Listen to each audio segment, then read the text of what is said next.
Boundaries. Those magnificent, invisible lines are made to separate adults from children to help both parties understand their place not only in just society, but more specifically the classroom.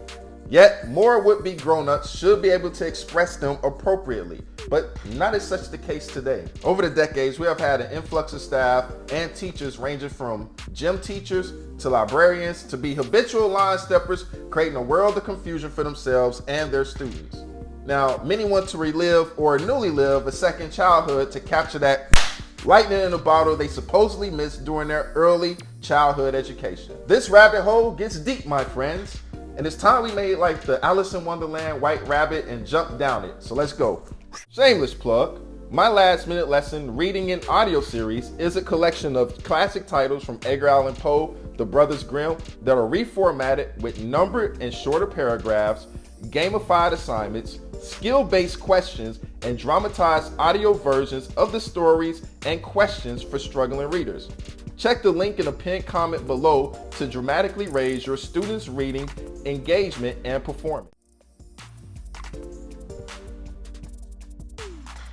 To many, this may seem petty, but I've seen firsthand how dramatically this shifts student and teacher's dynamic over time. And for numerous reasons, campus coaches have hopped on this first name basis bandwagon with their students. It is silly and dangerous for campuses to allow this in the name of equality and self-expression among staff and students. Oh, hey there, little buddy. I just want to make sure and let you know that teachers and students, we're all the same. We're no different than each other. Yet, I will argue that this is merely a gateway drug leading to young pupils overstepping their bounds in a fruitless pursuit of immature respectability. These consenting adults fail to realize that such an allowance completely dissolves the authoritative respect between students and teachers. The simple acknowledgement of Mr. and Mrs. accompanied by the last name is the first line of defense in establishing a barrier between these individuals. Now, these titles serve as a mental reminder to the students of who they are and who we are, and those lines should never ever be crossed.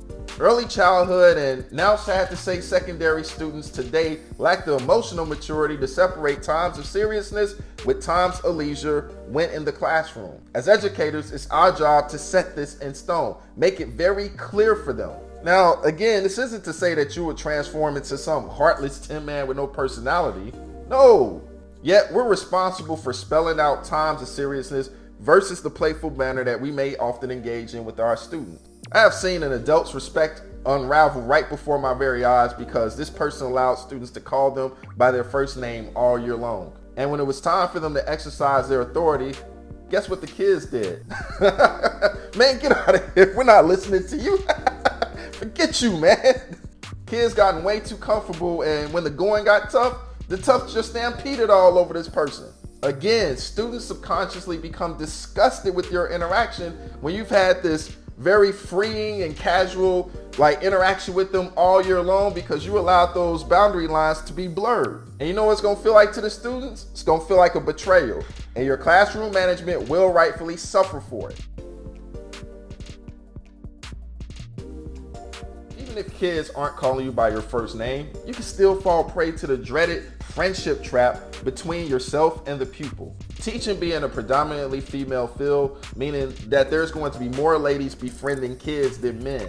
I want to highly state that this is not an indictment on women, period, at all, but because the numbers far outweigh the men in the educational spectrum, statistically, those numbers are just going to be higher. It's not to sit up here and state that men are holistically just better than women, but those are just the facts. And what happens is that these women become way too invested into the drama and vitriol of middle and high school life, raising their risk of certification loss. And likewise, as for us men, we're not off the hook. Our egos can make us feel like we're 13 again, chasing the adrenaline rush of competing in young man's childish games and going after girls way below our age class. What you see going on here is you have the two E's taking over and playing a big part in this when they have no part to be played whatsoever. And that is going to be an emotional for women and the ego for men. And when those things are totally misconstrued and not controlled, not suppressed, you're going to have these issues. Kids are already self-absorbed. If you're an adult who has yet to learn how to be selfless and resist your impulses, you're going to easily succumb to those unhealthy student-teacher relationships. Or even more so, you're going to be creating them. And unfortunately, those relationships are usually with the opposite gender. So if you're a guy teacher, it's going to be with female students. If you're a female teacher, it's going to be with male students. Young girls and boys absent of healthy boundaries will confuse their adult connections with an unhealthy attraction. For some, this will escalate into a romantic situation very quickly.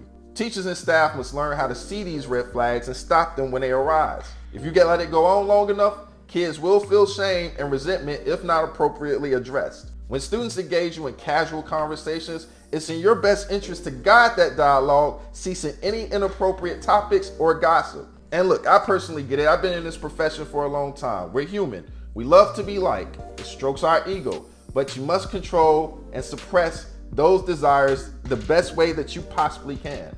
Man, look, I always tell my students that I'm not here to be liked. I'm here to teach you the necessary skills to survive and contribute to society effectively.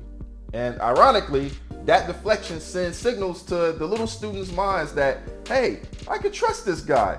He has my best interests at heart. Such an approach has never failed me in my teaching career. Now, I don't know if students can't or won't articulate this, but something tells them when you are trying to be their friend, you're subtracting from their life rather than adding to it. You're constantly pulling something away from them. And these friendships are selfish because it's always about fulfilling the void for the teacher and never the student. Teachers emotionally take from the child for their benefit. And eventually this heinous engagement will graduate to committing the ultimate cardinal sin. Ladies and gentlemen, it's time to tap into the taboo. When you're falling deeper and deeper to the point of no return, harmless interactions convert to physical ones. This is the fastest way to kill your teacher certification and catch a XEX offender charge on your record. There have been many analyses about why creeps enjoy dominance over minors, and we're now seeing younger Caucasian women with their mugshots on the internet because they have taken advantage of youthful boys for various reasons. Predatory behavior is predatory behavior no matter which gender is in violation. Surprisingly enough, guys are slowly moving away from celebrating when an older woman takes advantage of them because the long-term consequences are being acknowledged. So no longer are we having the jock going, woohoo, like, yeah, I scored with the hot teacher. I mean, that's probably still happening. I'm not gonna doubt it at all, which causes a lot of guys to be quiet, but there's starting to be this realization of the double standard, and many people, dudes specifically, aren't adhering to that double standard any longer. Acting on these impulses for student attraction says more about you than it does the student. Now, I want to highly note that I'm not a social worker, a psychologist, a psychiatrist, or any expert specializing in human behavior. However, I do have years of experience, and from what I observed, the teacher who crosses that line may do so for manipulative reasons, or as said before, to fill a void more meant for the teacher rather than the student. In any case, capitalizing on these debased feelings will not only cause you a personal loss, but ultimately those around you will lose even more and be highly affected. When boundaries are not established, we voluntarily forfeit our profession. And schools already do a fantastic job pushing teachers out, frustrating them in 7 ways, as seen here in this video coming up next.